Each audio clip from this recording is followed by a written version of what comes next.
Hello guys, আজকে তুমি আমাদের সাথে দেখবা যে আমি কি সুন্দর করে খাসির মাংসগুলো রান্না করি। দেখো, আমি খাসির মাংসটা আগে পানির মধ্যে ভিজিয়ে রাখছিলাম আর অনেক ধুয়ে ফ্রেশ করে রাখছি। এখন কড়াইতে দিয়ে দিতেছি।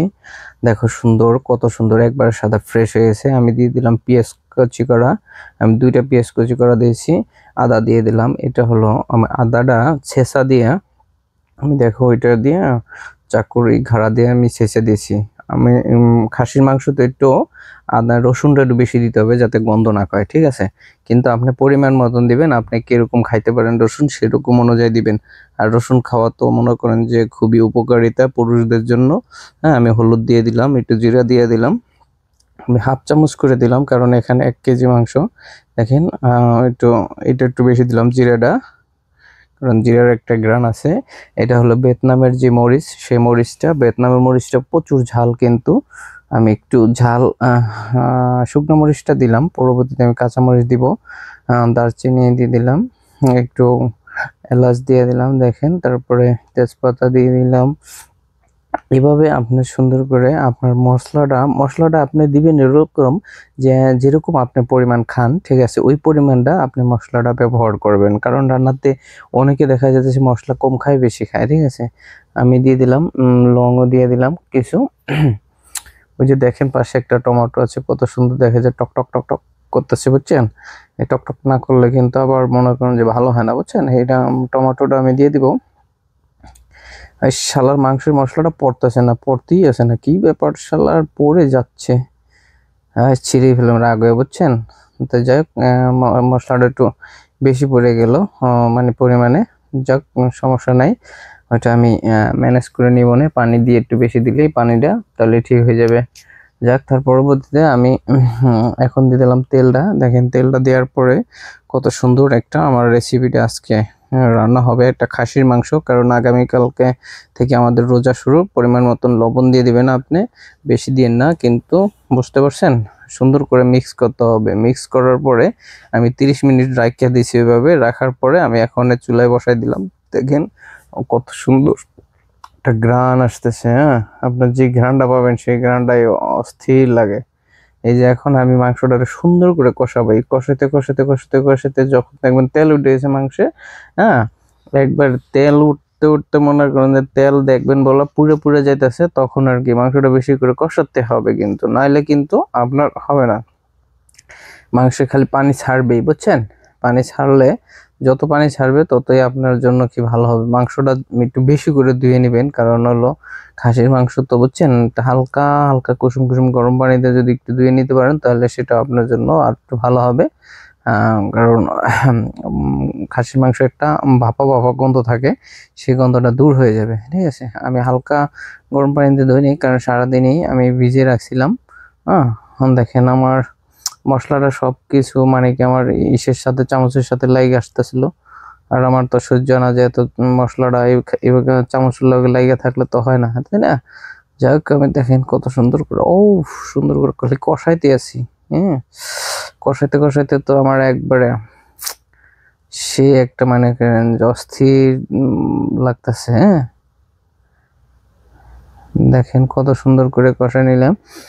আমি কিন্তু ওই যে আপনার লাল টসটসা যে টমেটো আছে, টমেটোটাও কিন্তু এটার মধ্যে দিয়ে দিছি কষানোর সময়। কারণ মাংসটা যখন একটু সিদ্ধ হয়ে আসছে তখনই কিন্তু আমি ছেড়ে দিছি, কারণ ওটা দেখা যেতেছে পানি ছাড়বে তো টমেটোতে। টমেটো পানি ছাড়লে আর মাংস যে পানি ছাড়বে আবার আলাদা আলাদা হয়ে যাবে, সেই জন্য আমি একসাথেই দিয়ে দিলাম। আর একসাথে দিয়ে দিলে সবচেয়ে ভালো হয় বেশি, বুঝতে পারছেন? আপনার যেই সময় দেখবেন কষানো হয়ে গেছে, মাংসটা পানি ছাড়ছে, তখনই টমেটোটা দিয়ে দিবেন। কারণ টমেটোর পানি মাংসের পানি যে একসাথে মিক্স হয়ে গেলে কিন্তু টমেটোর যে এইটা আছে স্বাদটা, ওটা মাংসের ভিতরে ঢুকবে ভালো, বুঝতে পারছেন? যাই হোক, আপনি কিন্তু রান্না করতে এইভাবে ভুলবেন না, কারণ এইভাবে অস্থির একটা রান্না শুরু যে আপনি এভাবে যদি রান্না করেন তাহলে বুঝবেন যে আসলে যে মাংসের যে একটা টেস্টি, যে আসলে পুরুষ যে খাসির মাংস রান্না করে। আমি এবারকে বাড়িতে যে আমার বউরে রান্না করে খাওয়াইছি, বউ কয় কি তুমি খাসির মাংস রান্না করে খাওয়ালে নাকি হরিণের মাংস রান্না করে খাওয়ালে? আমি তো বুঝতেই পারলাম না। মানে এত সুন্দর হয়েছে, সে অনেক প্রশংসা করছে।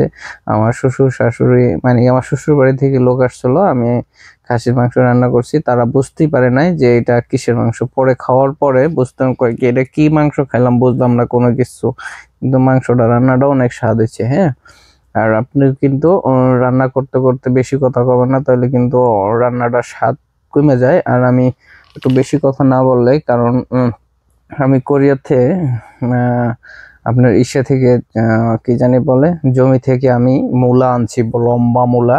আর জানেন কোরিয়ানরা কিন্তু প্রচুর পরিমাণে মূলা খায়, আর মূলা না হলে তাদের জীবনই অচল। আমাদের বাঙালিদের যেমন আলু আর হলো ডাল, যদি না হয় তাহলে বাঙালি সব শেষ, কথা বুঝছেন। আর কোরিয়ানরা মূলা না হইলে তাদের কোনো জীবনই চলে না, কারণ মূলা দিয়ে তারা খিমচি তৈরি করে। মূলা ছাড়া কোনো কোরিয়াতে আপনি রেস্টুরেন্টে যান, যে কোনো জায়গায় যান, মূলা ছাড়া কিছুই হবে না, ঠিক আছে। মূলা আর মূলা বিনি কিছু নাই। তাই আমিও এই খাসির মাংস রেসিপির মধ্যে আমি মূলার অপশনটা রাখছি, আমি মূলাটা দিব, বুঝতে পারছেন। কারণ মূলা না দিলে এটার কোনো আমি স্বাদই পেতেছি না। আমি একটু দেখেন মাংসটা আমার কষানো প্রায় কাছাকাছি হয়েছে, আমি একটু পানিটা গরম করে নিই। আমি একটু গরম পানি দেবো এখানে, কারণ আসলে আমি মোবাইলটা যেখানে রাখছি, বুঝতে পারছেন, খালি লটটা টক্কর টক্কর টক্কর টক্কর টক্কর করে লড়ে। মানে মোবাইলের যে খুঁড়িটা মজবুত না আর কি, বুঝছেন। যাই হোক, আপনাদের মোবাইলের খুঁড়িটা একটু মজবুত করে নেবেন, বুঝতে পারছেন। আর যারা মেয়ের মানুষ এইটা রান্না করবেন, ভাবিরা, তারা কিন্তু মনোযোগটা পুরোপুরি মাংসের মধ্যে দিবেন। যদি মনোযোগ অন্যদিকে মোবাইলের দিকে দেন, তাহলে কিন্তু এটা কিন্তু আপনার লাড়তে হবে, নাহলে কিন্তু আপনার এই যে দেখেন আমার যে সাদা সাদা মূলাগুলা, কোরিয়ান মেয়েদের মতন সাদা সাদা মূলা। কোরিয়ান মেয়েরা খালি মূলা খায় আর সাদা হয়, বুঝতে পারছেন। এরা মূলা ছাড়া কিছু বোঝে না। দেখেন কত সুন্দর সাদা ফক ফক করে মূলাগুলা। এটা হলো বড় মূলা, বুঝছেন। যারা বড় বড় মূলা লাগবে তারা এটা ব্যবহার করতে পারেন। এই মূলাটা আমার বড় বড় মূলা ছাড়া হয় না, তার জন্য আমি বড় বড় মূলা আনি, যে মাংস রান্না করতে, ভাজি করার জন্য, বিভিন্ন মাছের তরকারির মধ্যে আমি মূলা দিই। আমি আলু দিই না, কারণ আলু খাইলে একটু গ্যাস হয়, কারণ এই জন্য আমি এটা দিই না। মূলাটাই খুব ফেভার করে আমার, আর খুব অসাধারণ হয় মূলাটা দিয়ে মাংস যখন রান্না করি, ঠিক আছে। আমার বউরে যখন বলি বাড়িতে, তখন খালি হাসে, কই হায় হায় মূলা খাইলে পা দয় গলে যায়, বুঝছেন। যাই হোক, ওটা আপনারা অন্যদিকে নিয়েন, ঠিক আছে। যাই হোক, আমি কিন্তু গাছের এটা মানে কোরিয়ান যে জমিতে হয়, চাষাবাদ করা হয়, সেখান থেকে কিন্তু আমি উড়ে নেই। এটা আমি মাঠে থেকে কিনে আনছি, আপনারা আবার অন্য কিছু মনে করেন না। এটা কিন্তু খুবই একটা সুস্বাদু খাবার হয়ে যাচ্ছে আমার। ওই আগামীকালকে রোজা হবে, আমি গরম পানি করলাম, মাংসটা খুব কষানো হয়ে গেছে, বুঝতে পারছেন। কষানোর পরে আমার দেখা যেতেছে তেল একবার, দেখছেন ওই যে মাংসের তেল একবার পুরো তেল উঠে গেছে আমার, তেলটাও কিন্তু শুকিয়ে গেছে। আর মাংস যখন কষানো হয়ে যাবে, তখন কিন্তু আপনার লাড়তে হবে, লাড়ার উপরে লাড়তে হবে, নাড়লে কিন্তু এটা লাগিয়ে যাবে, পুড়ে গেলে মশলাটা আপনার কোনো স্বাদ পাবেন না মাংসে, বুঝতে পারছেন। যাই হোক, এখন আমি পরিমাণ মতন একটু পানি দিয়ে রাখলাম, হ্যাঁ, কারণ আমার এটা একবারে আমি আঠা আঠা লো করব, তার জন্য দেখেন। এখন আমি লো লেভেলে দিয়ে দিব, আর সাথে দিয়ে দিব কাঁচামরিচ, যাতে এই কাঁচামরিচের ফ্লেভারটা এই মশলার মধ্যে থাকে। দেখছেন মূলাতে ফেনা উঠে গেছে, বুঝতে পারছেন। যাই হোক, আপনাদের ফেনা ওঠে কিনা আমার কমেন্টে অবশ্যই জানাই যাবেন।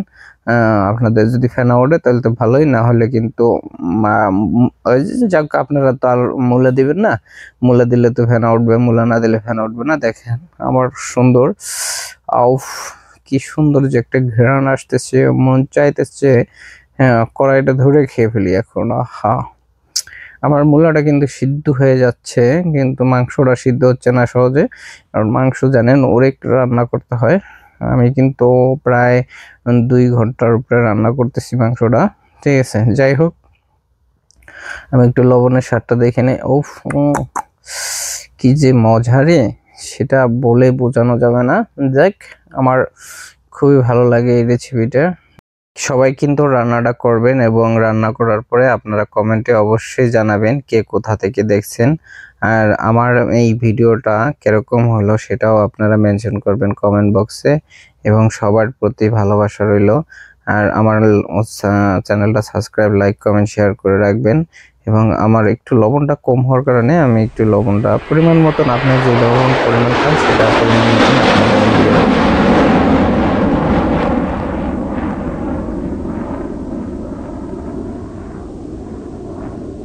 ধন্যবাদ। আর আমার ভিডিওটা কিন্তু রান্না হয়ে গেছে অলরেডি। আমার ভিডিওটা যারা ভালো লাগবে অবশ্যই লাইক, কমেন্ট, শেয়ার করবেন এবং আপনার মতামত জানাবেন। আপনি কোন জায়গা থেকে দেখছেন, কোন দেশ থেকে দেখছেন, কমেন্টে জানাবেন। পরবর্তী ভিডিওতে আপনাদের কিন্তু আমি মেনশন করে আপনাদের এখানে স্ক্রিনে আপনাদের কমেন্টের রিপ্লাইটা আমি দেখাবো যে আপনার ভিডিওটা, আমার ভিডিওটা দেখে আপনি রান্না করছেন, আপনি কিরকম হয়েছে, ভালো হয়েছে নাকি না খারাপ হয়েছে কিনা। অবশ্যই আমার চ্যানেলটা সাবস্ক্রাইব করতে ভুলবেন না। লাইক, কমেন্ট, শেয়ার সবাই করবেন।